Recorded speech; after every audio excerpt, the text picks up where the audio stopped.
close. Another nasty delivery. Is that the final wicket? No. First of all আলহামদুলিল্লাহ আল্লাহ fit রাখছে। আর second হচ্ছে যে আমি আমার ফিটনেস নিয়ে যে জিনিস ম্যাচের সময় আমি মাঠের মধ্যে ফিল পাই যে আমি বোলিং করতেছি, কখনো টায়ার্ড হইতেছি না, এই জিনিসগুলোর জন্য। সিলেটে শুধু আগুনের গোলা যাবে?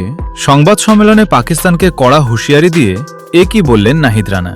দর্শক, মিরপুর টেস্টের চতুর্থ দিনে একাই 5 উইকেট তুলে নিয়ে পাকিস্তানের ব্যাটিং লাইন আপকে ধসিয়ে দেন নাহিদ রানা। তার গতির সামনে দাঁড়াতেই পারেননি পাকিস্তানের অভিজ্ঞ ব্যাটাররা।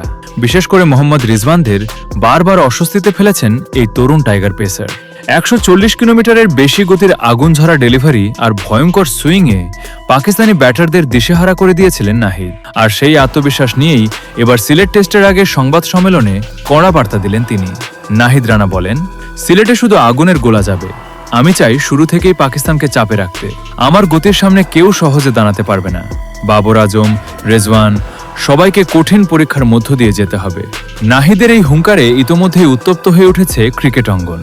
সামাজিক যোগাযোগ মাধ্যমে ভক্তরা বলছেন, বাংলাদেশের পেস আক্রমণে অবশেষে এমন একজন বোলার এসেছে যাকে নিয়ে প্রতিপক্ষকে আলাদা পরিকল্পনা করতে হচ্ছে। দর্শক, সিলেটের উইকেট বরাবরই পেসারদের কিছুটা বাড়তি সুবিধা দেয়।